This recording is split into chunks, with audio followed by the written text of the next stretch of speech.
Hello YouTube, this is Dominator here with another LEGO mock showcase.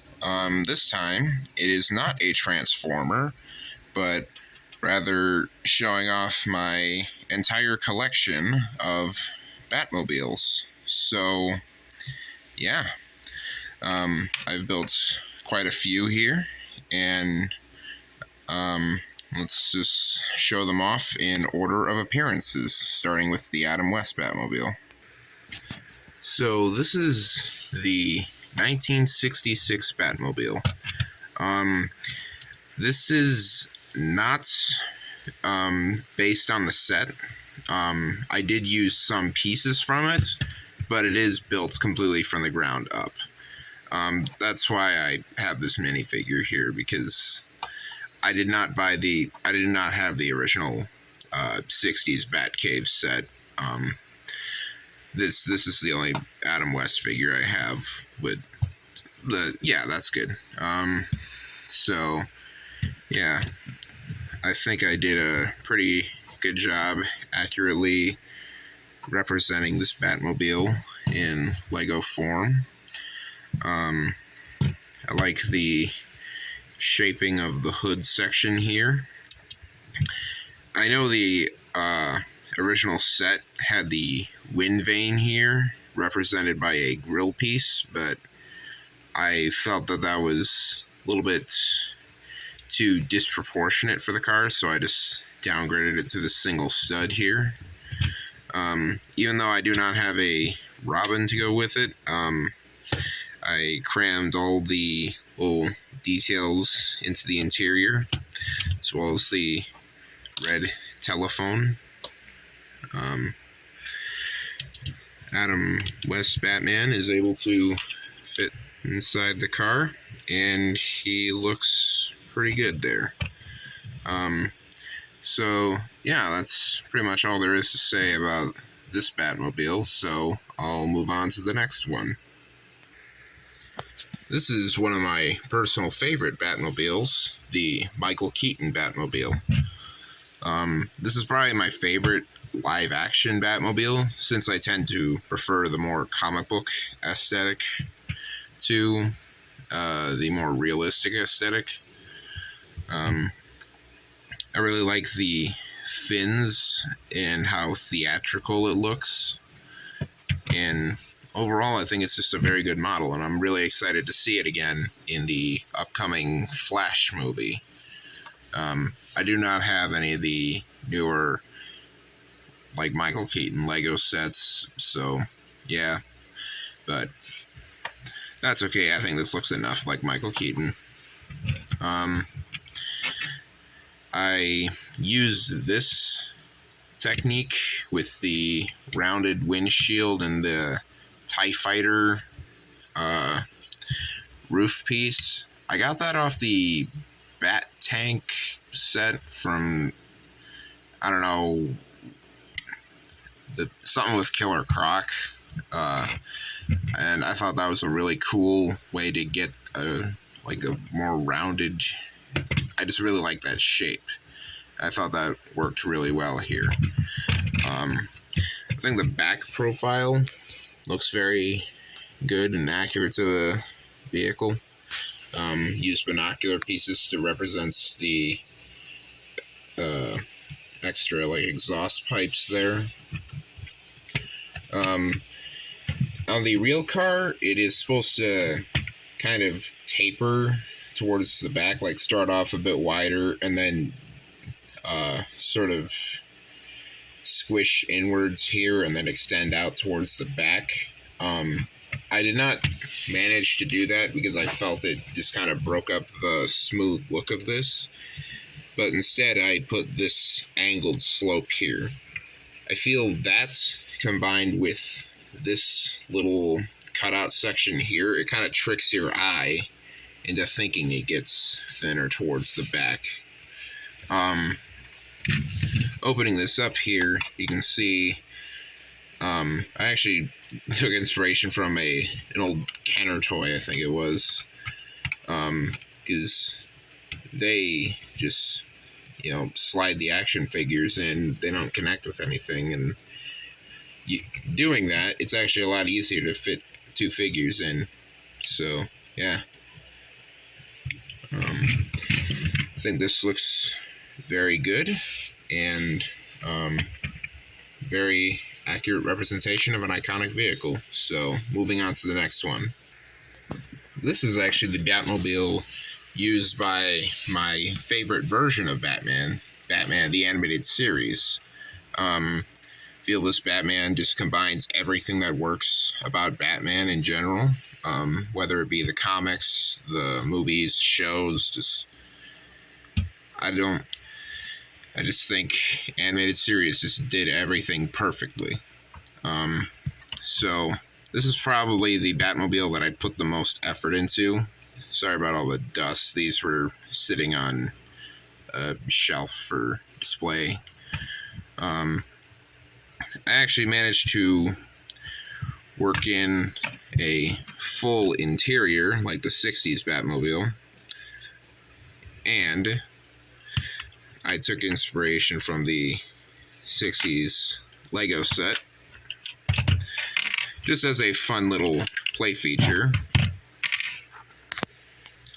The Batmobile can have the rocket launchers, which it used in one episode of the show.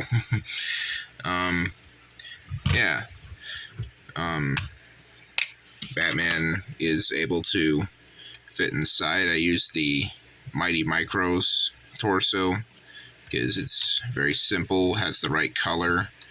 I don't know why people keep interpreting Batman the Animated Series Batman as light gray. Like, I have one of the comic books here. Like, I mean, I guess, but I don't know. I think that color definitely works better. Yeah. So, I think this is a very iconic angle of the car. I like how the tail lights integrates with the fins here. And overall, I just think this is a very excellent interpretation of the Batmobile. And it's going to be a very hard one to top for later versions. But with that being said, let's move on to the next Batmobile. Actually, this is not a Batmobile, but this is the Redbird. Many of you may not be familiar with this vehicle because this only appears in the comic books, the Robin solo series from the 1990s. I really like this vehicle, and I think it works very well for Tim Drake. Tim Drake is one of my personal favorite DC characters, so I think it's cool him having his own vehicle. Allows him to go out on his own when, Batman had his back broken, John Paul took over, went crazy, kicked him out of the Batcave. It was a whole thing. There are 2 seats in here.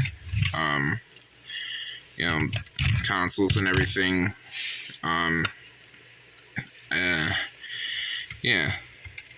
This is not the correct Robin minifigure. This is supposed to represent the new Batman Adventures one.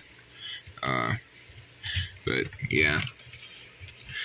I do not have a spoiler minifigure currently to go with this to fully recreate the comic, but yeah. Really like the boxy, like Lamborghini Countach look. I was not fully loyal to the design because like the front end is pretty accurate, but the back end is supposed to be very rounded off, and like it looks good, but I felt it would look cooler if I gave it the wings like the Batmobile has in those comics, which I did not build, but yeah, I felt that this would just make it look better. I also added this little spoiler on the back, and I captured these 2 golden exhaust ports here, which I think looks very good. And yeah, so I'll move on to the next Batmobile then. And moving on to the new Batman Adventures Batmobile. Sorry, this one's really dusty. My bad. This is actually my personal favorite Batmobile of all time. I think it just looks very sleek, and I like the angles, the dividends on the sides. I just think this Batmobile is just a 100% just perfect Batmobile. Sort of like a cross between Tim Burton and the animated series. Just perfectly encapsulates everything that works about Batman. And I just love this car. I'm really happy with the way I captured the sort of front bat head, which is a detail that was used on like Batmobiles from the 1950s comics. I like these points here, which are using that somewhat newer, like angled slope piece there. The cockpit, there's no room for a steering wheel, but Batman can still sit inside. There is room for Robin, but I do not have Robin available because I put that figure in the Redbird earlier. So, yeah. I just love this car. Yeah, there isn't really too much to say about all of these, just because I'm used to talking about Transformers with like all of the intricate details I can talk about with those, but these are really just bricks with wheels, and I don't really know what else to say here. So, actually, this is the one that I put on the Batcave drawing here, because like I said, it's my favorite. I just love it. So, moving on to the next Batmobile. Continuing on with the DC Animated Universe theme, this is the Batman Beyond Batmobile. Batman Beyond is a very different take on Batman, and I personally love it. I know a lot of people, it's kind of controversial with some people. Some people just don't like how Batman ends up in the future. Some people prefer the Dark Knight Returns continuity, but this is my personal favorite take on like a future Batman. I think the Batmobile looks very cool. I like the flying hover car look of it. This is my Terry McGinnis figure, obviously using the Batwoman torso. Obviously, it's a female torso, but considering that Terry is very slim in the show, in order to separate him from Bruce, I think this does kind of work for him. And seeing it from a distance, you wouldn't really notice that. So, yeah. It is not very detailed in the interior, but I did build one feature into this, which I will show off in just a second after I get him into the interior. See, this Batmobile has a light-up interior in the show, so I used a red light brick. If you push on the thruster back here, and, well, that's not very impressive. Here's the batteries have gone dead. Well, that's disappointing. Well, I would go install new batteries, but I don't exactly have time. So, sorry about that, but this is my take on the Batman Beyond Batmobile, and I'm very happy with it. So, moving on to the next Batmobile. Moving into a slightly more modern era, this is probably one of the best just one of the best Batmans to come out of recent years. I wasn't personally a fan of Ben Affleck. I think the Dark Knight trilogy did Batman a lot more justice. He felt very Frank Miller, Jeff Loeb Batman-esque, At least Frank Miller back when Frank didn't go crazy. I don't know what happened to him, but yeah. This Batmobile has a bit more adjustability factor as opposed to the others. Like the wings can move, which is neat. It also has these I'm trying to fold the fins out on the sides, but it's not quite working. As I stated in some videos previously, it's not easy doing this one-handed sometimes. Yeah. Getting Batman inside is not quite as simple as the others. You do have to unfold and remove quite a bit. But yeah, there's no room inside for a steering wheel or a console or anything. Or, I mean, I guess there's a console, but nothing that he can hold, so he just kind of lays there. So, yeah, and just make sure the sides are folded in. And there is the Tumbler. I did not include a bat pod feature because I didn't want to sacrifice the look of it. But all things considered, I think this model turned out pretty well. Looks quite a bit like the real movie prop. And, I mean, honestly, these are very dusty because they stay on my shelf, but honestly, the Tumbler probably pulls off the dust the best out of all of them. Is this really looks like a vehicle you'd want to get some dust on if you were driving it down back roads and whatnot. Oh, let's move on to the final Batmobile. This is my final Batmobile model. I actually built this a year ago after... actually 2 years ago when I first saw the trailer, is I really like this design. Reminds me a lot of the 70s Batmobile. Yeah, the Batman is easily one of the best live-action Batmans of all time. Honestly, it might even be my favorite live-action Batman. I'm not even sure, but yeah, this version of Batman is excellent, and the car suits him well. I really like the details I managed to include. I like the way that I use these Technic pieces along with these bars, along with a transparent piece down there, allowing it to give off the glow and the venting look.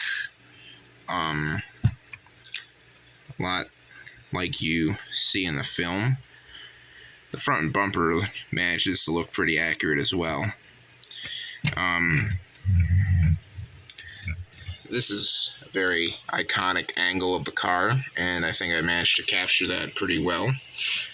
I got all 8 heads here from the V8 engine. Oh, my bad. Yeah.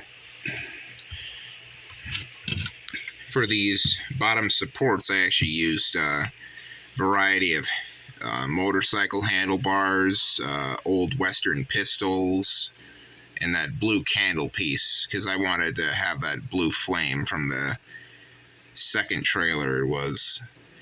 Yeah, that is such a cool look for it.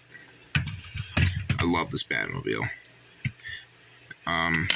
The interior isn't the best, but compared to some of the others I've showed in this video, it's pretty good. I can take the Pattinson minifigure here. Lego really should have put more effort into it, in my opinion, but that's just me. And yeah, I think this looks great. So that's my final Batmobile. So let's show them all off together again. So this is all of my Lego Batmobiles. Put a lot of effort into these. Some of these I've even built years ago. But yeah, so if you are interested in more of this kind of content, consider subscribing. Leave a comment down below and let me know what you think of